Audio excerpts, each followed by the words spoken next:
ನಮಸ್ಕಾರ ಸ್ನೇಹಿತರೆ, ಗೃಹ ಕನ್ನಡ ಯೂಟ್ಯೂಬ್ ಚಾನಲ್ಗೆ ತಮ್ಮೆಲ್ಲರಿಗೂ ಮತ್ತೆ ಸ್ವಾಗತ. ನನ್ನ ಹೆಸರು ನಟರಾಜ್ ಮಾಳವದೆ ಅಂತ. ಯಾವುದೇ ದೇಶ ಇರಲಿ, ಆ ದೇಶದಲ್ಲಿ ಎಷ್ಟು ಬೆಳವಣಿಗೆ ಆಗ್ತಾ ಇದೆ ಅನ್ನೋದಕ್ಕಿಂತ ಹೆಚ್ಚಾಗಿ ಆ ದೇಶದ ಸೇಫ್ಟಿ ಯಾವ ರೀತಿ ಇದೆ ಅಥವಾ ಆ ದೇಶದಲ್ಲಿರ್ತಕ್ಕಂಥ ಜನಗಳ ಸೇಫ್ಟಿ ಯಾವ ರೀತಿ ಇದೆಯಪ್ಪ ಬಾರ್ಡರ್ಸ್ಗಳಲ್ಲಿ ಅನ್ನೋದು ಸಖತ್ ಕ್ರಿಟಿಕಲ್ ರೋಲ್ನ ಪ್ಲೇ ಮಾಡುತ್ತೆ. ಬೇಸಿಕಲಿ ಇದೇ ಕಾರಣಕ್ಕೇನೆ ಎಲ್ಲಾ ದೇಶಗಳನ್ನು ಜಾಸ್ತಿ ಸ್ಪೆಂಡಿಂಗ್ ಏನಿದೆಯೋ ಅವರ ಒಂದು ಡಿಫೆನ್ಸ್ ಇಂಡಸ್ಟ್ರೀಸ್ಗಳ ಮೇಲೆ ಮಾಡ್ತಾ ಇರ್ತಾರೆ. ಇಂಡಿಯಾನು ಕೂಡ ಇವತ್ತಿನ ಮಟ್ಟಿಗೆ one of the largest army personal ನ ಹೊಂದಿರತಕ್ಕಂತಹ ಕಂಟ್ರಿ ಆಗಿದೆ. ಇದಷ್ಟೇ ಅಲ್ಲ, ನಮ್ಮಲ್ಲಿ ಇರ್ತಕ್ಕಂತಹ ಇಕ್ವಿಪ್ಮೆಂಟ್ಸ್ ಏನಿದೆಯೋ ಆಲ್ರೆಡಿ ಡಿಫೆನ್ಸ್ ಇಕ್ವಿಪ್ಮೆಂಟ್ಸ್ ಗಳನ್ನ ಅಪ್ಗ್ರೇಡ್ ಮಾಡೋಣ, ಇನ್ಫ್ರಾಸ್ಟ್ರಕ್ಚರ್ಸ್ ಗಳನ್ನ ಅಪ್ಗ್ರೇಡ್ ಮಾಡೋಣ ಅನ್ನೋ ಪ್ಲಾನ್ಸ್ ಗಳಿಗೋಸ್ಕರ ಓವರ್ ಆಲ್ ಬಜೆಟ್ ಅಲ್ಲಿ 15% ಅಂದ್ರೆ ಟೋಟಲ್ ₹100 ಬಜೆಟ್ ಅನೌನ್ಸ್ ಆಗಿದ್ರೆ 15% ಬಜೆಟ್ ಅನ್ನ ಡಿಫೆನ್ಸ್ ಗೆ ಅಂತ ಅಲೋಕೇಟ್ ಮಾಡಿದ್ದಾರೆ. ಇದನ್ನ ಜಿಡಿಪಿ ಗೆ ಅಂತ ಕಂಪೇರ್ ಮಾಡಿ ನೋಡೋದಾದ್ರೆ 2.2% ಓವರ್ ಆಲ್ ಕಂಟ್ರಿಯ ಕಾಂಟ್ರಿಬ್ಯೂಷನ್ ಸದ್ಯದ ಮಟ್ಟಿಗೆ ನಮ್ದು ಡಿಫೆನ್ಸ್ ಇಂಡಸ್ಟ್ರಿಗೆ ಆಗ್ತಾ ಇರುತ್ತೆ. ಕ್ವಶನ್ ಏನಪ್ಪಾ ಅಂದ್ರೆ, ರೀಸೆಂಟ್ ದಿನಗಳಲ್ಲಿ ಈ ಒಂದು ಅಪ್ಗ್ರೇಡೇಷನ್ ಮಾಡಬೇಕು ಅಥವಾ ಈ ಅಪ್ಗ್ರೇಡ್ ಆಗಬೇಕು ಅಂತ ಅಂದ್ರೆ ಆಬ್ವಿಯಸ್ಲಿ ದುಡ್ಡು ಜಾಸ್ತಿ ರಿಕ್ವೈರ್ಮೆಂಟ್ ಇರುತ್ತೆ. ಹಾಗಾಗಿ ಇವನ್ ಫಾರಿನ್ ಡೈರೆಕ್ಟ್ ಇನ್ವೆಸ್ಟ್ಮೆಂಟ್ಸ್ ಅಂದ್ರೆ ಹೊರಗಡೆಯಿಂದ ಇನ್ವೆಸ್ಟ್ ಮಾಡ್ತಕ್ಕಂಥವ್ರಿಗೂ ಕೂಡ ಒನ್ ಆಫ್ ದ ಒಂದು ಫ್ಲೆಕ್ಸಿಬಲ್ ಅವಕಾಶಗಳನ್ನ ಭಾರತದಲ್ಲಿ ತಂದ್ಕೊಡ್ಲಿಕ್ಕೆ ಆಗ್ತಾ ಇದೆ. ಸುಮಾರು 101 ಡಿಫೆನ್ಸ್ ಇಕ್ವಿಪ್ಮೆಂಟ್ಸ್ ಗಳ ಮೇಲೆ ಇದ್ದಂತಹ ಇಂಪೋರ್ಟ್ ಡ್ಯೂಟಿಯನ್ನ ಬ್ಯಾನ್ ಮಾಡ್ತಾ ಇದೆ ಇಂಡಿಯಾ. ಅಷ್ಟೇ ಅಲ್ಲ, ಇದಕ್ಕೆ ಬೇಕಾಗಿರ್ತಕ್ಕಂತಹ ಅವಶ್ಯಕತೆ ಇರತಕ್ಕಂತಹ ವಸ್ತುಗಳನ್ನ ನಮ್ಮ ಭಾರತದಲ್ಲೇ ರೆಡಿ ಮಾಡೋಣ ಅನ್ನೋದು ಪ್ಲಾನ್ ಕೂಡ ಇದೆ.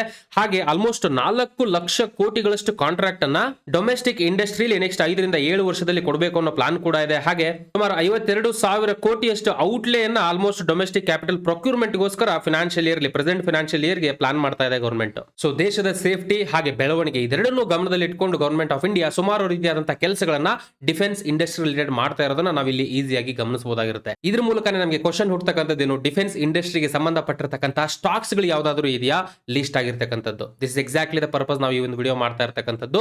ಇವತ್ತಿನ ವಿಡಿಯೋ ಮೂಲಕ ಟಾಪ್ 5 ಸ್ಟಾಕ್ಸ್ ಗಳು ಡಿಫೆನ್ಸ್ ಇಂಡಸ್ಟ್ರಿಗೆ ಡೈರೆಕ್ಟ್ಲಿ ಇಂಡೈರೆಕ್ಟ್ಲಿ ಸಂಬಂಧಪಟ್ಟಿರ್ತಕ್ಕಂಥ ಸ್ಟಾಕ್ಸ್ ಗಳು ಮಾರ್ಕೆಟ್ ಕ್ಯಾಪಿಟಲೈಸೇಷನ್ ವೈಸ್ ಅಂದ್ರೆ ಮಾರ್ಕೆಟಿನ ವ್ಯಾಲ್ಯೂ ಏನಿದೆಯೋ ಆ ಕಂಪನಿದು ಅದ್ರ ಬೇಸಿಸ್ ಅಲ್ಲಿ ಜಾಸ್ತಿ ಮಾರ್ಕೆಟ್ ಕ್ಯಾಪ್ ಇರತಕ್ಕಂಥ ಕಂಪನಿನ ಲಾಸ್ಟ್ ಅಲ್ಲಿ ಡಿಸ್ಕಷನ್ ಮಾಡೋಣ.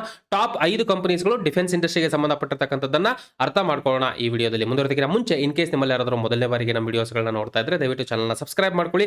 ಹಾಗೆ ಬೆಲ್ ಐಕಾನ್ ಅನ್ನು ಕೂಡ ಕ್ಲಿಕ್ ಮಾಡಿ ನಮ್ಮ ಕಡೆಯಿಂದ ರೆಗ್ಯುಲರ್ ಅಪ್ಡೇಟ್ಸ್ ವಿತ್ ಪ್ರಿಯಾರಿಟಿ ನಿಮಗೆ ಸಿಗಬೇಕು ಅಂತಂದ್ರೆ. So let's get started. ನಮ್ಮಲ್ಲಿ ಎಷ್ಟಿರತಕ್ಕಂತಹ ಮೊದಲನೇ ಕಂಪನಿ ಬಂದು ಬೆಮೆಲ್. ನಮ್ಮೆಲ್ಲರಿಗೂ ಗೊತ್ತೇ ಇದೆ, ಈ ಒಂದು ಕಂಪನಿ ಗವರ್ಮೆಂಟ್ ಗೆ ಸೇರತಕ್ಕಂಥ ಕಂಪನಿ ಅಂತ ಹೇಳ್ಕೊಂಡು ಸೋ ಫಾರ್ ಇದನ್ನ ಭಾರತ್ ಅರ್ತ್ ಮೂವರ್ಸ್ ಲಿಮಿಟೆಡ್ ಅಂತ ಹೇಳ್ತಾರೆ. ಇವತ್ತಿನ ಕಂಡೀಷನ್ಗೆ ಸುಮಾರು 54% ನಷ್ಟು ಸ್ಟೇಕ್ ಅನ್ನ ಗವರ್ಮೆಂಟ್ ಆಫ್ ಇಂಡಿಯಾ ಈ ಕಂಪನಿಯಲ್ಲಿ ಹೋಲ್ಡ್ ಮಾಡ್ತಾ ಇದೆ. ಮೋಸ್ಟ್ ಇಂಪಾರ್ಟೆಂಟ್ಲಿ ಇನಿಷಿಯಲ್ ಲೆವೆಲ್ ಅಲ್ಲಿ HKL ಕಂಪನಿಗೆ ಸೇರಿರತಕ್ಕಂಥ ಕಂಪನಿ ಅಲ್ಲಿಂದ ಸ್ಟಾರ್ಟ್ ಆಗಂತದ್ದು 1964ರಲ್ಲಿ ಸಪರೇಟ್ ಎಂಟಿಟಿ ಆಗಿ ಕರೆಸ್ಕೊಳ್ಳುತ್ತೆ ಬೆಮೆಲ್. ಅಷ್ಟೇ ಅಲ್ಲ, 1992ರಲ್ಲಿ ಆಲ್ಮೋಸ್ಟ್ 25% ನಷ್ಟು ಸ್ಟೇಕ್ ಅನ್ನ ಗವರ್ಮೆಂಟ್ ಇದರಲ್ಲಿ ಡೈವೆಸ್ಟ್ ಮಾಡುತ್ತೆ.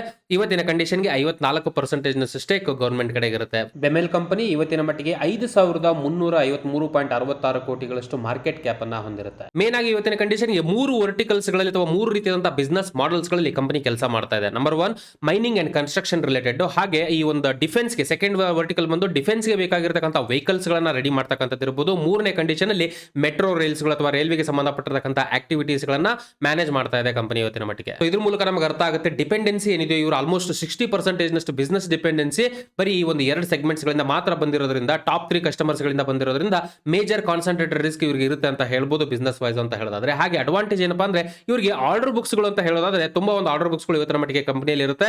ಇದೇ one of the major advantage. ಹಾಗೆ ಗವರ್ಮೆಂಟ್ ಗೆ ಸಂಬಂಧಪಟ್ಟಿರ್ತಕ್ಕಂಥ ಕಂಪನಿ ಆಗಿರೋದ್ರಿಂದ ಕೂಡ ಓವರ್ ಆಲ್ ಇವರ ಒಂದು ಬಿಸ್ನೆಸ್ ಮಾಡೆಲ್ ಅಲ್ಲಿ ಮೊನೋಪೊಲಿ ಆಗ್ತಕ್ಕಂತಹ ಚಾನ್ಸಸ್ ಜಾಸ್ತಿ ಇರುತ್ತೆ.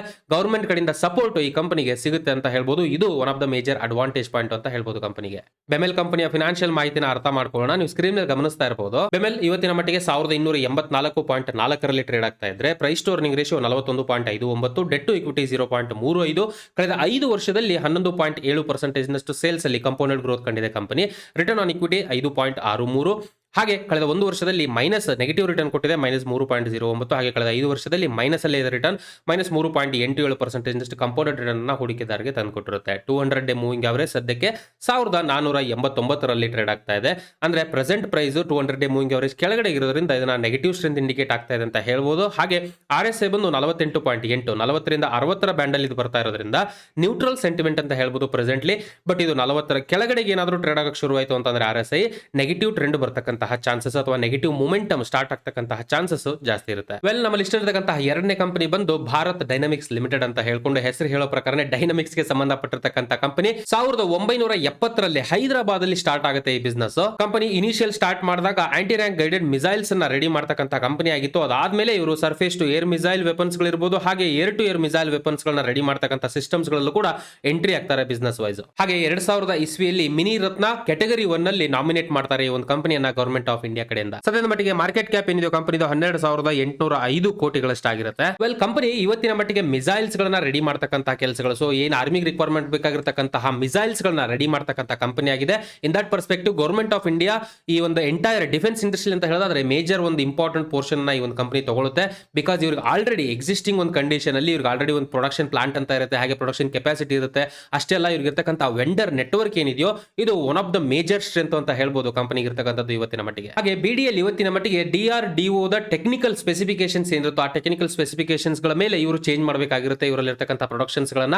ಸೊ ಟೆಕ್ನಿಕಲಿ ಏನಾದ್ರು ಲೇಟ್ ಮಾಡಿದ್ರೆ ಟೆಕ್ನಿಕಲ್ ರಿಕ್ವೈರ್ಮೆಂಟ್ಸ್ ಗಳನ್ನ ಕೊಡೋದ್ರಲ್ಲಿ ಪ್ರಾಬ್ಲಮ್ ಆಟೋಮೆಟಿಕಲಿ ಕಂಪನಿಗೆ ಆಗುತ್ತೆ. ತುಂಬಾ ದೊಡ್ಡ ಸ್ಕೇಲ್ ಅಲ್ಲಿ ಇವರ ಒಂದು ಮ್ಯಾನುಫ್ಯಾಕ್ಚರಿಂಗ್ ಇರೋದ್ರಿಂದ ಆಬ್ವಿಯಸ್ಲಿ DRDO ದಿಂದ ಏನಾದರೂ ಡಿಲೇ ಆದ್ರೆ ಅದರ ಇಮಿಡಿಯೇಟ್ ಇಂಪ್ಯಾಕ್ಟ್ ಪರಿಣಾಮ ಈ ಕಂಪನಿ ಮೇಲೆ ಬೀರುತ್ತೆ, ಹಾಗೆ ಕಂಪನಿಯ ಬಿಸ್ನೆಸ್ ಮೇಲೂ ಕೂಡ ಬೀರುತ್ತೆ. ಇದು one of the major disadvantage ಅಂತ ಹೇಳ್ಬೋದು. ಈ ಕಂಪನಿಯ ಫಿನಾನ್ಷಿಯಲ್ ಮಾಹಿತಿನ ಅರ್ಥ ಮಾಡ್ಕೊಳ್ಳೋಣ. ಇವಾಗ ಸ್ಕ್ರೀನ್ ಮೇಲೆ ಗಮನಿಸ್ತಾ ಇರಬಹುದು ನೀವು. ಭಾರತ್ ಡೈನಮಿಕ್ಸ್ ಲಿಮಿಟೆಡ್ ಇವತ್ತಿನ ಮಟ್ಟಿಗೆ 670.9 ಟ್ರೇಡ್ ಆಗ್ತಾ ಇದ್ರೆ. Price to earning ratio 23.49, debt to equity 0, ಯಾವುದೇ ರೀತಿಯ ಸಾಲ ಇಲ್ಲ ಕಂಪನಿಯಲ್ಲಿ. ಕಳೆದ 5 ವರ್ಷದಲ್ಲಿ -10.43% ನಷ್ಟು ಸೇಲ್ಸ್ ಅಲ್ಲಿ ಕಾಂಪೌಂಡೆಡ್ ಗ್ರೋತ್ ಕಂಡಿದೆ. ಅಂದ್ರೆ ಆಬ್ವಿಯಸ್ಲಿ ನೆಗೆಟಿವ್ ಗ್ರೋತ್ ಅಥವಾ ನೆಗೆಟಿವ್ ಸೇಲ್ಸ್ ಈ ಕಂಪನಿಗೆ ಬಂದಿದೆ ಅಂತ ಹೇಳ್ಬೋದು ಕಳೆದ 5 ವರ್ಷದಲ್ಲಿ. ರಿಟರ್ನ್ ಆನ್ ಈಕ್ವಿಟಿ 18.32% ಆಗಿದ್ರೆ ಕಳೆದ 1 ವರ್ಷದಲ್ಲಿ ಪಾಸಿಟಿವ್ 79.58% ನಷ್ಟು ರಿಟರ್ನ್ ಹೂಡಿಕೆದಾರರಿಗೆ ತಂದುಕೊಟ್ಟಿರುತ್ತೆ. ರೀಸೆಂಟ್ಲಿ ಲಿಸ್ಟೆಡ್ ಸ್ಟಾಕ್ ಆಗಿರೋದ್ರಿಂದ ಕಳೆದ 5 ವರ್ಷದ ಡೇಟಾವನ್ನು ನಾವಿಲ್ಲಿ ಮೆನ್ಷನ್ ಮಾಡಿಲ್ಲ. 200 ಡೇ ಮೂವಿಂಗ್ ಅವರೇಜ್ 573.2 ಇದರ ಪ್ರಕಾರ ಅಂತ ಹೇಳಿದ್ರೆ current market price 200 day moving average ಮೇಲೆ ಟ್ರೇಡ್ ಆಗ್ತಾ ಇದೆ. ಇದು ಪಾಸಿಟಿವ್ ಸ್ಟ್ರೆಂತ್ ಅನ್ನ ಇಂಡಿಕೇಟ್ ಮಾಡುತ್ತೆ. ಹಾಗೆ RSI 37 ಅಂದ್ರೆ ಆಲ್ಮೋಸ್ಟ್ 40ರ ಕೆಳಗಡೆಗಿದೆ. ಬಟ್ ಸ್ಟಿಲ್ 40ರ ಮೇಲೆ ಇದು ಕ್ರಾಸ್ ಆಯ್ತು ಅಂತ ಅಂದ್ರೆ ಇದು ನ್ಯೂಟ್ರಲ್ ಸೆಂಟಿಮೆಂಟ್ ಇದೆ. ಬಟ್ ಅಟ್ ದ ಮೂಮೆಂಟ್ ಒಂದು negative strength, negative bearish moment ಸದ್ಯದ ಮಟ್ಟಿಗೆ ಕಾಣ್ತಾ ಇದೆ RSI ಪ್ರಕಾರ. ಅಗೇನ್ ಇದು 30ರ ಕೆಳಗಡೆಗೆ ಏನಾದ್ರು ಕ್ರಾಸ್ ಆಯ್ತು ಅಂದ್ರೆ ತುಂಬಾ important point. In case RSI ಏನಾದ್ರು 30ರ ಕೆಳಗಡೆ ಟ್ರೇಡ್ ಆಯ್ತು ಅಂತಂದ್ರೆ ಓವರ್ ಸೋಲ್ಡ್ ಕಂಡೀಷನ್ ರೀಚ್ ಆಗ್ತಾ ಹೇಳ್ಬೋದು. ಅಂದ್ರೆ ಜಾಸ್ತಿ ಜನ ಸೆಲ್ ಮಾಡಿದ್ದಾರೆ ಅನ್ನೋದನ್ನ ಇಂಡಿಕೇಟ್ ಮಾಡುತ್ತೆ. ಹಾಗೆ ಇದು ಒನ್ ಆಫ್ ದ ಆಪರ್ಚುನಿಟಿ ಕೂಡ ಆಗಿರುತ್ತೆ ಇನ್ವೆಸ್ಟ್ ಮಾಡ್ತಕ್ಕಂಥವ್ರಿಗೆ ಕಡಿಮೆ ಪ್ರೈಸ್ ಅಲ್ಲಿ. ಆಮೇಲೆ ಇರ್ತಕ್ಕಂತಹ 3ನೇ ಕಂಪನಿ ಬಂದು ಸೋಲಾರ್ ಇಂಡಸ್ಟ್ರೀಸ್. ಸೊ ಹೆಸರು ಹೇಳೋ ಪ್ರಕಾರ ಸೋಲಾರ್ ಇಂಡಸ್ಟ್ರಿ ಅಂದ್ರೆ ಸೋಲಾರ್ ಕಂಪನಿಗೆ ಸಂಬಂಧಪಟ್ಟಿರ್ತಕ್ಕಂಥದ್ದಲ್ಲ. ಇದು ಇವತ್ತಿನ ಮಟ್ಟಿಗೆ ಎಕ್ಸ್ಪ್ಲೋಸಿವ್ಸ್ ಗಳನ್ನ ರೆಡಿ ಮಾಡ್ತಕ್ಕಂತಹ ಒಂದು ಕಂಪನಿ ಆಗಿದೆ. ಇಂಡಸ್ಟ್ರಿಯಲ್ ಎಕ್ಸ್ಪ್ಲೋಸಿವ್ಸ್ ಅಂತ ಹೇಳ್ಬೋದು. ಹಾಗೆ ಬಲ್ಕ್ ಎಕ್ಸ್ಪ್ಲೋಸಿವ್ಸ್ ಗಳನ್ನ ರೆಡಿ ಮಾಡ್ತಕ್ಕಂತಹ ಮೇಜರ್ ಕಂಪನೀಸ್ ಗಳಲ್ಲಿ ಪ್ರಪಂಚದಲ್ಲಿ ಈ ಕಂಪನಿನೂ ಕೂಡ one of the leading company ಅಂತ ಹೇಳ್ಬೋದು. ಬಲ್ಕ್ ಎಕ್ಸ್ಪ್ಲೋಸಿವ್ಸ್ ಗಳನ್ನ ರೆಡಿ ಮಾಡ್ತಕ್ಕಂಥದ್ರಲ್ಲಿ ಸದ್ಯದ ಮಟ್ಟಿಗೆ ಭಾರತದಲ್ಲಿ 25 ಡಿಫರೆಂಟ್ ಲೊಕೇಶನ್ಸ್ ಗಳಲ್ಲಿ ಮ್ಯಾನುಫ್ಯಾಕ್ಚರಿಂಗ್ ಫೆಸಿಲಿಟಿಯನ್ನ ಹೊಂದಿದೆ ಈ ಕಂಪನಿ. ಹಾಗೆ ನೈಜೀರಿಯಾ ಇರಬಹುದು, ಜಾಂಬಿಯಾ ಇರಬಹುದು, ಘಾನಾ ಇರಬಹುದು, ಸೌತ್ ಆಫ್ರಿಕಾ ಇರಬಹುದು, ಹಾಗೆ ಟರ್ಕಿ ಅಂತಹ ದೇಶಗಳಲ್ಲೂ ಕೂಡ ತನ್ನ ಆಪರೇಷನ್ಸ್ ಗಳನ್ನ ಇವತ್ತಿನ ಮಟ್ಟಿಗೆ ಹೊಂದಿರುತ್ತೆ. ಮೋಸ್ಟ್ ಇಂಪಾರ್ಟೆಂಟ್ಲಿ 2010ರಲ್ಲಿ ಡಿಫೆನ್ಸ್ ಇಂಡಸ್ಟ್ರಿಗೆ ಎಂಟ್ರಿ ಕೊಡುತ್ತೆ ಕಂಪನಿ. ಇವತ್ತಿನ ಕಂಡೀಷನ್ಗೆ ಮಾರ್ಕೆಟ್ ಕ್ಯಾಪಿಟಲೈಸೇಷನ್ 24,201.51 ಕೋಟಿಗಳಷ್ಟಾಗಿರುತ್ತೆ. ಕಂಪನಿಗೆ ಬೇಕಾಗಿರ್ತಕ್ಕಂಥ ರಾ ಮಟೀರಿಯಲ್ಸ್ ಗಳಲ್ಲಿ ಅಮೋನಿಯಂ ನೈಟ್ರೇಟ್ ಅನ್ನ ಬಿಟ್ಟು ಮಿಕ್ಕಿರೋ ಎಲ್ಲಾ ಒಂದು ರಾ ಮಟೀರಿಯಲ್ಸ್ ಗಳನ್ನ ಕಂಪನಿ ತನ್ನಲ್ಲೇನೆ ರೆಡಿ ಮಾಡ್ಕೊಳ್ಳುತ್ತೆ. ಇದು ಒನ್ ಆಫ್ ದ ಮೇಜರ್ ಒಂದು ಸ್ಟ್ರೆಂತ್ ಅಂತ ಹೇಳ್ಬೋದು. ಬಿಕಾಸ್ ಇವ್ರಿಗೆ ಬೇಕಾಗಿರ್ತಕ್ಕಂಥ ರಾ ಮಟೀರಿಯಲ್ ಇವರು ಬೇರೆಯವ್ರ ಮೇಲೆ ಡಿಪೆಂಡ್ ಆಗಿಲ್ಲ, ಇವರೇ ರೆಡಿ ಮಾಡ್ಕೊಳ್ತಾ ಇರೋದ್ರಿಂದ one of the major point ಆಗುತ್ತೆ. ಸುಮಾರು 2,892 ಕೋಟಿಗಳಷ್ಟು ಆರ್ಡರ್ ಬುಕ್ ಇವತ್ತಿನ ಮಟ್ಟಿಗೆ ಕಂಪನಿಗೆ ಇರತಕ್ಕಂಥದ್ದಾಗಿರುತ್ತೆ. ಸೊ ಜಾಸ್ತಿ ಅಲ್ಲ ಅಂದ್ರೂ ಕಡಿಮೆ ಇಕ್ವಿಪ್ಮೆಂಟ್ಸ್ ಗಳು ಅಥವಾ ಕಡಿಮೆ ರಾ ಮಟೀರಿಯಲ್ಸ್ ಗಳಿಂದ ಇದು ಹೊರಗಡೆ ದೇಶಗಳಿಂದ ತರಿಸ್ಕೊಳ್ಳುತ್ತೆ ಕಂಪನಿ. ಸೊ ಅಲ್ಲಿ ಏನಾದ್ರು ಒಂದು ಜಿಯೋಗ್ರಫಿಕಲಿ ಏನೋ ಪ್ರಾಬ್ಲಮ್ಸ್ ಗಳಾದ್ರೆ ಅಥವಾ ಅಲ್ಲಿ ಇಶ್ಯೂಸ್ ಗಳಾದ್ರೆ ಅದರ ಇಮಿಡಿಯೇಟ್ ಪರಿಣಾಮ ಈ ಕಂಪನಿ ಮೇಲೆ ಬೀರುತ್ತೆ. ಅದಷ್ಟೇ ಅಲ್ಲ, ರುಪಿ ಡಿಪ್ರಿಸಿಯೇಷನ್, ಸೊ ರುಪಿಯಲ್ಲಿ ಏನಾದ್ರು ವ್ಯಾಲ್ಯೂ ಕಳ್ಕೊಳ್ತು ಅಂತ ಅಂದ್ರೆ ಅದರದ್ದು ಇಮಿಡಿಯೇಟ್ ಇದಕ್ಕೆ ಜಾಸ್ತಿ ಪರಿಣಾಮ ಬೀರುತ್ತೆ. ಬಿಕಾಸ್ ಫಾರೆಕ್ಸ್ ಇನ ಎಫೆಕ್ಟ್ ಆಬ್ವಿಯಸ್ಲಿ ಕಂಪನಿ ಮೇಲೆ ಬೀಳುತ್ತೆ. ಸೊ ಇದೇ ಕಾರಣಕ್ಕೆ ಅನ್ಸುತ್ತೆ ರೀಸೆಂಟ್ ದಿನಗಳಲ್ಲಿ ಸುಮಾರು 37 ಕೋಟಿಗಳಷ್ಟು ಟ್ರಾನ್ಸ್ಲೇಷನ್ ಲಾಸ್ ಅನ್ನ ಆ ಕಂಪನಿ ಅನುಭವಿಸಿದೆ. ಸೊ ಇದ್ರ ಪ್ರಕಾರ ನಾವು ಹೇಳ್ಬೋದು ಫಾರೆಕ್ಸ್ ಹಾಗೆ ಓವರ್ ಆಲ್ ಕಂಪನಿಯ ಮೇಲೆ ಇರತಕ್ಕಂಥ ಕೆಲವೊಂದಿಷ್ಟು ರಾ ಮಟೀರಿಯಲ್ ಡಿಪೆಂಡೆನ್ಸಿ ಬೇರೆ ದೇಶಗಳ ಮೇಲೆ ಇರೋದ್ರಿಂದ ಇದು one of the major threat ಆಗಿರುತ್ತೆ ಕಂಪನಿಗೆ ಅಥವಾ ಡಿಸ್ಅಡ್ವಾಂಟೇಜ್ ಪಾಯಿಂಟ್ ಅಂತ ಹೇಳ್ಬೋದು. ಇವಾಗ ಸೋಲಾರ್ ಇಂಡಸ್ಟ್ರಿಯ ಓವರ್ ಆಲ್ ಫೈನಾನ್ಷಿಯಲ್ ಮಾಹಿತಿನ ಅರ್ಥ ಮಾಡ್ಕೊಳ್ಳೋಣ. ನೀವು ಸ್ಕ್ರೀನ್ ಮೇಲೆ ಗಮನಿಸ್ತಾ ಇರಬಹುದು. ಸೋಲಾರ್ ಇಂಡಸ್ಟ್ರೀಸ್ ಇಂಡಿಯಾ ಲಿಮಿಟೆಡ್ ಸದ್ಯಕ್ಕೆ 2,670.95 ಟ್ರೇಡ್ ಆಗ್ತಾ ಇದ್ರೆ. Price to earning ratio 54.7, debt to equity 0.46. ಹಾಗೆ ಕಳೆದ 5 ವರ್ಷದಲ್ಲಿ 20.1% ನಷ್ಟು ಸೇಲ್ಸ್ ಅಲ್ಲಿ ಕಾಂಪೌಂಡೆಡ್ ಗ್ರೋತ್ ಕಂಡಿದ್ರೆ ಕಂಪನಿ. ರಿಟರ್ನ್ ಆನ್ ಇಕ್ವಿಟಿ 25.3 ಆಗಿರುತ್ತೆ. ಹಾಗೆ ಕಳೆದ 1 ವರ್ಷದಲ್ಲಿ 67.38% ನಷ್ಟು ಪಾಸಿಟಿವ್ ರಿಟರ್ನ್. ಹಾಗೆ ಕಳೆದ 5 ವರ್ಷದಲ್ಲಿ 25.9% ನಷ್ಟು ಕಂಪೌಂಡೆಡ್ ಪಾಸಿಟಿವ್ ರಿಟರ್ನ್ ಅನ್ನ ಹೂಡಿಕೆದಾರರಿಗೆ ಕಂಪನಿ ತಂದುಕೊಟ್ಟಿದ್ದಾರೆ. 200 ಡೇ ಮೂವಿಂಗ್ ಅವರೇಜ್ ಸದ್ಯಕ್ಕೆ 2,475.6 ಅಲ್ಲಿ ಇರುತ್ತೆ. ಅಂದ್ರೆ ಪ್ರೆಸೆಂಟ್ ಪ್ರೈಸ್ಗೆ ಕಂಪೇರ್ ಮಾಡಿ ನೋಡೋದಾದ್ರೆ ಆಬ್ವಿಯಸ್ಲಿ ಕರೆಂಟ್ ಪ್ರೈಸ್ ಜಾಸ್ತಿ ಇರೋದ್ರಿಂದ 200 ಮೂವಿಂಗ್ ಅವರೇಜ್ ಕಿನ್ನ ಇದು ಪಾಸಿಟಿವ್ ಸ್ಟ್ರೆಂತ್ ಅನ್ನ ಇಂಡಿಕೇಟ್ ಮಾಡ್ತಾ ಇದೆ. ಹಾಗೆ RSI 40 ರಿಂದ 60 ಬ್ಯಾಂಡ್ ಇರೋದ್ರಿಂದ ನ್ಯೂಟ್ರಲ್ ಅಂತ ಹೇಳ್ಬೋದು.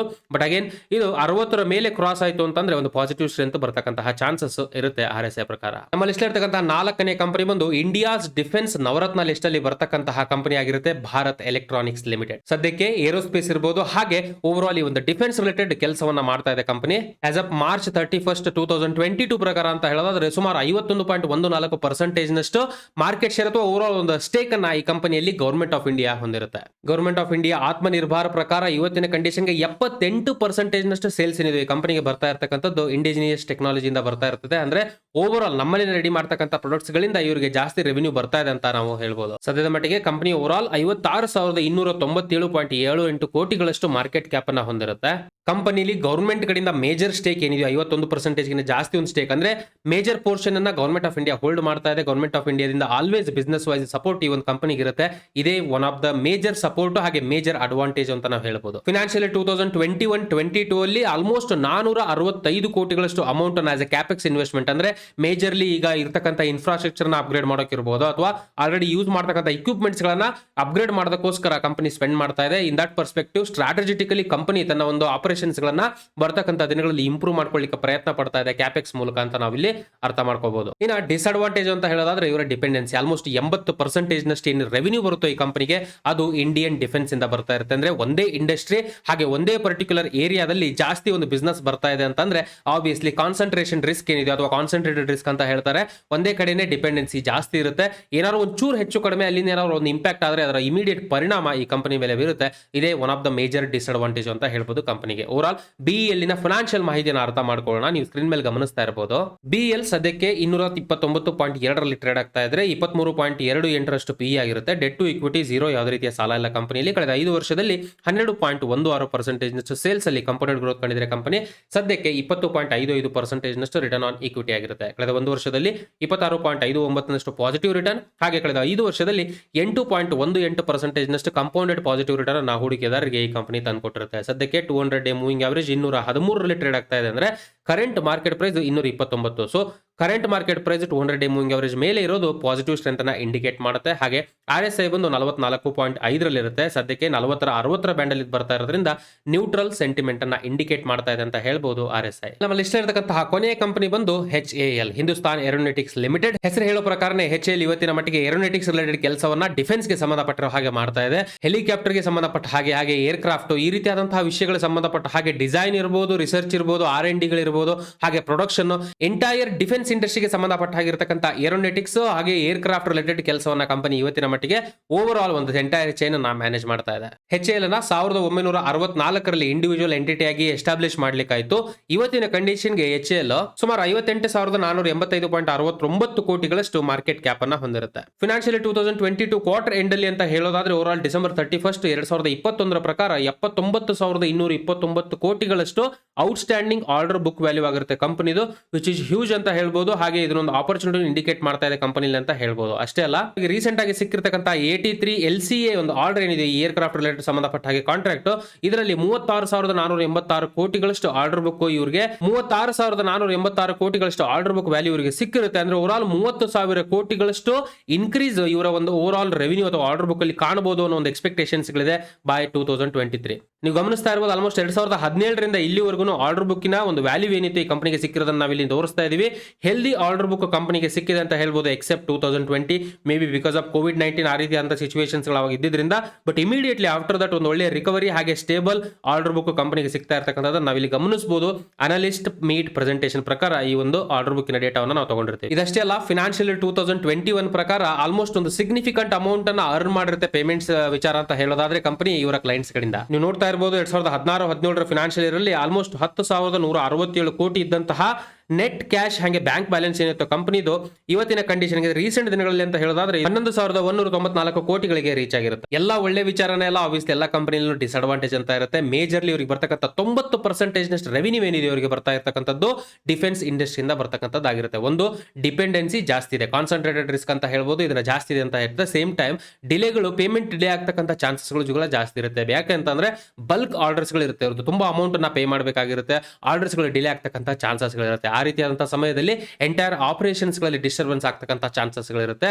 ಹಾಗಾಗಿ ಇವ್ರಿಗಿರ್ತಕ್ಕಂಥ ಮೇಜರ್ ಬಿಸ್ನೆಸ್ ಡಿಪೆಂಡೆನ್ಸಿ ಒಂದೇ ಒಂದು ಇಂಡಸ್ಟ್ರಿ ಇರೋದ್ರಿಂದ ಕಾನ್ಸಂಟ್ರೇಟೆಡ್ ರಿಸ್ಕ್ ಜಾಸ್ತಿ ಇದೆ. ಅಷ್ಟೇ ಅಲ್ಲ, ಪೇಮೆಂಟ್ಸ್ ಹೆಚ್ಚು ಕಡಿಮೆ ಆದ್ರೆ ಅದರ ಇಮಿಡಿಯೇಟ್ ಪರಿಣಾಮ ಕಂಪನಿ ಮೇಲೆ ಬೀರುತ್ತೆ. ಇದೇ one of the major challenging point ಅಂತ ಹೇಳ್ಬೋದು ಕಂಪನಿಗೆ ಇವತ್ತಿನ ಮಟ್ಟಿಗೆ ಇರತಕ್ಕಂಥದ್ದು. ಇವಾಗ ಫಿನಾನ್ಷಿಯಲ್ ಮಾಹಿತಿನ ಅರ್ಥ ಮಾಡ್ಕೊಳ್ಳೋಣ. HCL ನೀವು ಸ್ಕ್ರೀನ್ ಮೇಲೆ ಗಮನಿಸ್ತಾ ಇರಬಹುದು. ಹಿಂದೂಸ್ತಾನ್ ಏರೋನಾಟಿಕ್ಸ್ ಲಿಮಿಟೆಡ್ ಸದ್ಯಕ್ಕೆ 1759.05 ರಲ್ಲಿ ಟ್ರೇಡ್ ಆಗ್ತಾ ಇದ್ರೆ ಪ್ರೈಸ್ ಟು ಅರ್ನಿಂಗ್ ರೇಷಿಯೋ 11.56, ಹಾಗೆ ಡೆಟ್ ಟು ಇಕ್ವಿಟಿ 0, ಯಾವುದೇ ರೀತಿಯ ಸಾಲ ಇಲ್ಲ ಕಂಪನಿಯಲ್ಲಿ. ಕಳೆದ 5 ವರ್ಷದಲ್ಲಿ 6.52% ನಷ್ಟು ಸೇಲ್ಸ್ ಅಲ್ಲಿ ಕಂಪೌಂಡೆಡ್ ಗ್ರೋತ್ ಕಂಡಿದ್ರೆ ಕಂಪನಿ. ರಿಟರ್ನ್ ಆನ್ ಇಕ್ವಿಟಿ 29.38, ಹಾಗೆ ಕಳೆದ 1 ವರ್ಷದಲ್ಲಿ 59.82% ನಷ್ಟು ರಿಟರ್ನ್ ಅನ್ನ ಹೂಡಿಕೆದಾರರಿಗೆ ಕಂಪನಿ ತಂದುಕೊಟ್ಟಿದೆ. ಅಷ್ಟೇ ಅಲ್ಲ, 200 ಡೇ ಮೂವಿಂಗ್ ಅವರೇಜ್ ಸದ್ಯಕ್ಕೆ 1493.5 ರಲ್ಲಿ ಟ್ರೇಡ್ ಆಗ್ತಾ ಇದ್ರೆ overall present market price ಬಂದು 1759. ಅಂದ್ರೆ present price 200 day moving average ಮೇಲೆ ಇರೋದ್ರಿಂದ ಪಾಸಿಟಿವ್ ಸ್ಟ್ರೆಂತ್ ನ ಇಂಡಿಕೇಟ್ ಮಾಡ್ತಾ ಇದೆ ಅಂತ ಹೇಳ್ಬೋದು. RSI 40 ರಿಂದ 60 ಬ್ಯಾಂಡ್ ಅಲ್ಲಿ ಇದೆ. ಸೊ ಹಾಗಾಗಿ ಇದನ್ನ ನ್ಯೂಟ್ರಲ್ ಸೆಂಟಿಮೆಂಟ್ ಅಂತ ನಾವು ಹೇಳ್ಬೋದು RSI ಪ್ರಕಾರ. ಮಾರ್ಕೆಟ್ ಕ್ಯಾಪ್ ಗೆ ಸಂಬಂಧಪಟ್ಟ ಹಾಗೆ ಓವರ್ ಆಲ್ ಡಿಫೆನ್ಸ್ ಇಂಡಸ್ಟ್ರಿಗೆ ಸಂಬಂಧಪಟ್ಟಿರತಕ್ಕಂಥ 5 ಟಾಪ್ ಕಂಪನೀಸ್ ಗಳನ್ನ ನಾವು ಪ್ರೆಸೆಂಟ್ ಮಾಡಿದೀವಿ. ಏನೋ ಕ್ವಶನ್ಸ್ ಗಳಿದ್ರೆ ಅಥವಾ ನಿಮ್ಗೆ ಇದರ ಅರ್ಥ ಆಗಿಲ್ಲ ಸರ್ ಅಂತ ಅನ್ನೋಂಗಿದ್ರೆ ದಯವಿಟ್ಟು ಕಮೆಂಟ್ ಮೂಲಕ ತಿಳಿಸಿ. ನಾನು ಕೊಟ್ಟಿರ್ತಕ್ಕಂಥ ಮಾಹಿತಿ ನಿಮ್ಗೆ ಇಷ್ಟ ಆದ್ರೆ ದಯವಿಟ್ಟು ವಿಡಿಯೋನ ಲೈಕ್ ಮಾಡಿ, ಹಾಗೆ ಬೇರೆಯವರಿಗೆ ಶೇರ್ ಮಾಡೋದ್ರ ಮೂಲಕ ನಮಗೆ ಸಪೋರ್ಟ್ ಮಾಡಿ. ಇನ್ ಕೇಸ್ ನಿಮ್ಮಲ್ಲಿ ಯಾರು ಹೊಸಬರಾಗಿದ್ದು ನಮ್ಮ ಚಾನಲ್ನ ಸಬ್ಸ್ಕ್ರೈಬ್ ಮಾಡ್ಕೊಂಡಿಲ್ಲ ಅಂತಂದ್ರೆ ದಯವಿಟ್ಟು ಚಾನಲ್ನ ಸಬ್ಸ್ಕ್ರೈಬ್ ಮಾಡ್ಕೊಳ್ಳಿ. ಹಾಗೆ ಬೆಲ್ ಐಕಾನ್ ಅನ್ನು ಕೂಡ ಕ್ಲಿಕ್ ಮಾಡಿ. ನಮ್ಮ ಕಡೆಯಿಂದ regular updates with priority stock market ಹಾಗೆ ಫಿನಾನ್ಸ್ ಬಗ್ಗೆ ನಾವು ಅಪ್ಲೋಡ್ ಮಾಡಿದ ತಕ್ಷಣ ನಿಮಗೆ ಸಿಗಬೇಕು ಅಂತ ಅಂದ್ರೆ ನಾನು ಇಲ್ಲಿವರೆಗೂ ಕೊಟ್ಟಿರ್ತಕ್ಕಂಥ ಮಾಹಿತಿ ಎಜುಕೇಶನಲ್ ಪರ್ಪಸ್ಗೆ ಮಾತ್ರ, ಯಾವುದೇ ರೀತಿಯ ಬೈಸೆಲ್ ರೆಕಮೆಂಡೇಶನ್ಸ್ ಅಲ್ಲ. ಯಾವುದೇ ಹೂಡಿಕೆಯನ್ನು ಮಾಡೋದಕ್ಕಿಂತ ಮುಂಚೆ ಪ್ರಾಪರ್ ಆಗಿ ಅನಲೈಸ್ ಮಾಡಿ ಡಿಸಿಷನ್ಸ್ ಗಳನ್ನ ತಗೊಳ್ತಕ್ಕದ್ದು. Because stock market investments are subject to market risk. ಇಷ್ಟು ಹೇಳ್ತಾ ಈ ವಿಡಿಯೋನ ಇಲ್ಲಿಗೆ ಮುಗಿಸ್ತಾ ಇದ್ದೀನಿ. ಮತ್ತೆ ನಿಮಗೆ ನೆಕ್ಸ್ಟ್ ವಿಡಿಯೋದಲ್ಲಿ ಸಿಗ್ತೀನಿ. ಅಲ್ಲಿವರೆಗೂ ಜೈ ಹಿಂದ್.